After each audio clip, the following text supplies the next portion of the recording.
Magandang umaga po sa ating lahat mga kapato. Kasalukuyan po na naman po tayong nagpapakain sa ating mga Muscovy duck mga kapato. Ayan na po sila.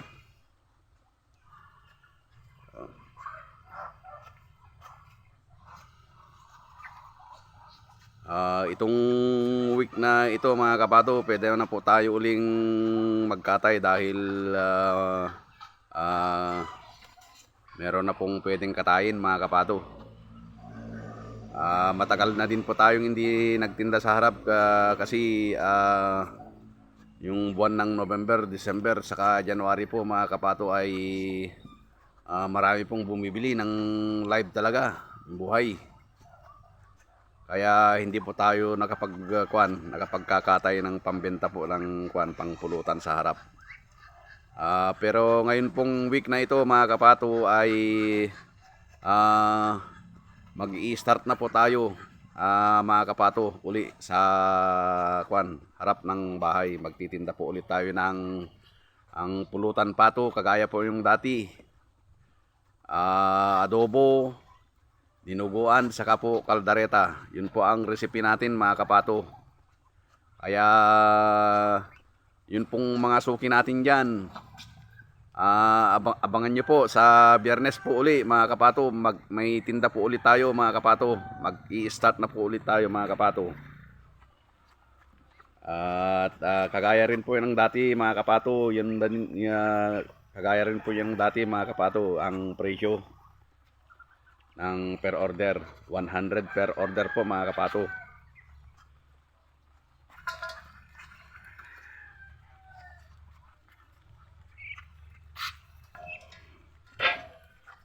Ito po yung mga ducklings uli natin mga kapato. Inalabas po natin yung binaba na po natin yung mahigit 20 mga kapato. Yan. Yan. Medyo malalaki na po mga kapato yung inilabas na po natin yung mga pero bumabalik po mga kapato.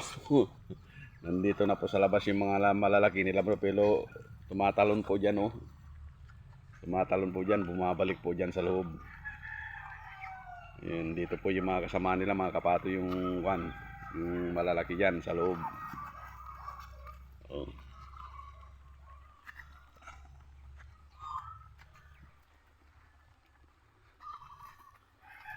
May ducklings po ulit tayo dito mga kapato, kaso nga lang konti lang, mga siyam lang yata kasi konti lang yung itlog niya na yan lang mga kapato, siyam. 9.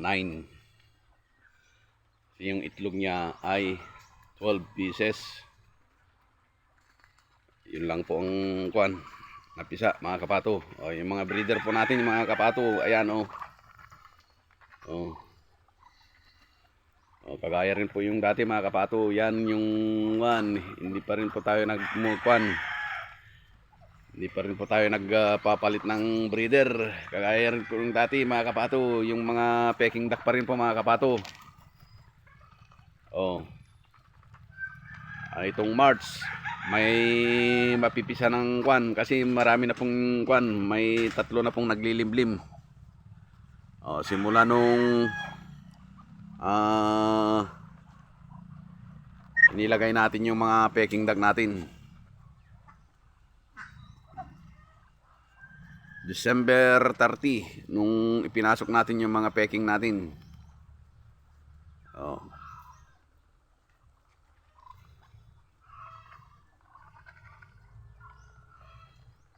Kasalukuyan pong maraming nangingitlog na sa kanila mga kapato.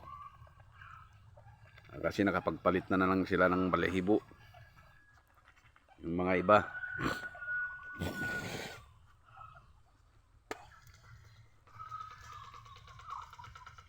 Yun. Update po sa peking duck po natin mga kapato. Ayan. Okay. Ayan po si Bonjolo. Tingnan niyo po mga kapato. Mas malaki po sa peking yan. Mas malaki pa sa urig na Peking yan. Mas malaki pa sa tatay niya yan. Oh. Mas malaki talaga po yung pag crossbreed ng pato at saka kwan, Peking duck. Mas malalaki. Oh. Ito pa yung kwan, yun na nangingitlog na naman po mga kapato. Bali pang 6 na araw po mga kapato. Hindi na natin kinuha yung mga itlog niya. Sigurado yun, marami na naman mga kapato. Kukunin po natin mamaya.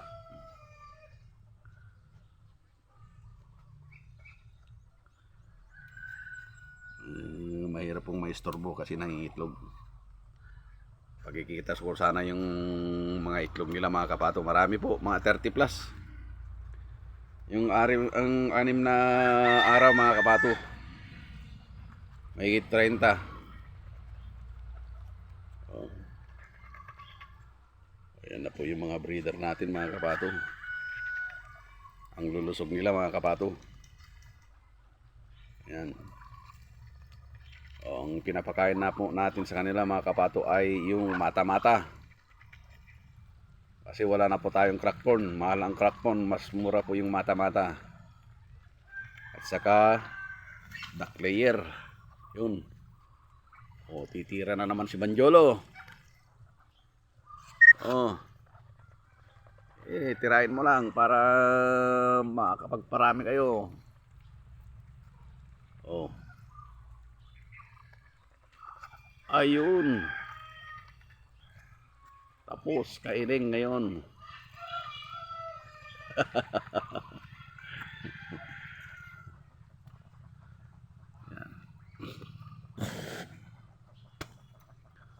Oh.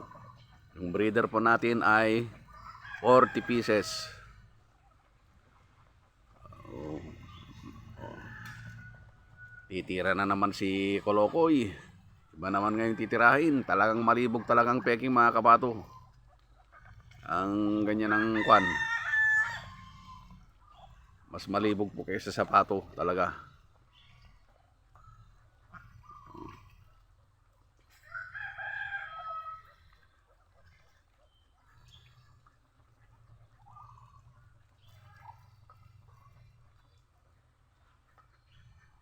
Oh. Oh, yan yun naman yung isa.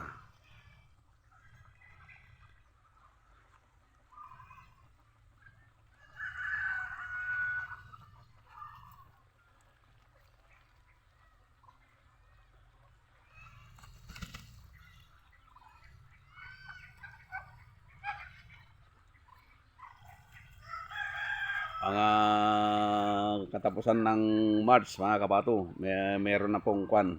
Last week ng March, meron na pong mapipisa. Ano na po yun mga kapato, similya na po yun ng kwan. Similya na po yun ng mga Peking. Sigurado yun. Sure ball yun mga kapato.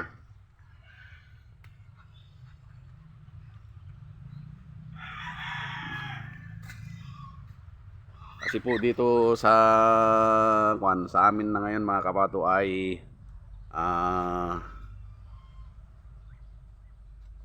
marami na po tayong napagkunan ng kwan, mga breeder na mga lalaki. Kaya hindi na po natin alam kung kwan, karamihan na po sila mga kakamag-anak na po yan mga kapato. Kaya may lumalabas pong bansot. Hindi natin pong maiiwasan yun mga kapato. Wala naman tayong masasabi sa ating mga pagkain dahil hindi po tayo nagtitipid mga kapato dahil pangkatay po sila. Kasi po pag nagtipid po tayo ng pagkain ay maantala po yung paglaki nila mga kapato. Oh. Kaya palagi po nating pinapakain pag sa mga pangkatay po natin ay may halo po yung starter. Tapos kung minsan po ay nagpapakain din po tayo ng napir.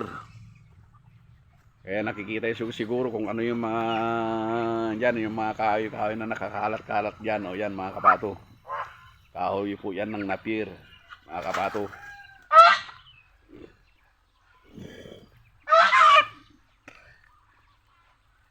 Pag kumukuha po tayo, ang kinakain po nila yung mga dahon-dahon hanggang sa yung malambot na kahoy niya.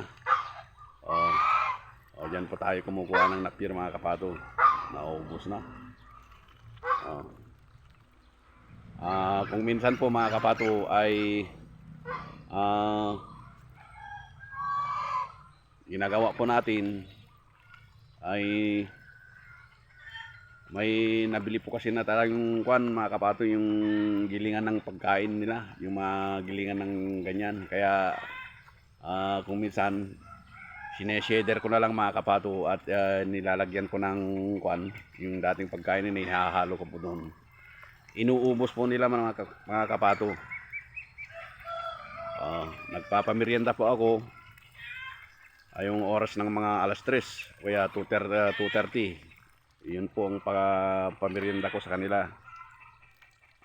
Nilalagyan ko lang ng konting kwan, mata-mata at saka starter. Bumili pa tayo ng shedder ng kulang-kulang 2K po yung isa, yung sa Shopee mga kapato. Yung dating ganyan na pinuputol kong ganyan ay ngayon ginigiling na lang po natin mga kapato. Saka hinahaluan ng yung pagkain nila. At hanggang dito na lang mga kapato, at thank you for watching my video. Shout out po sa inyong lahat uli mga kapato.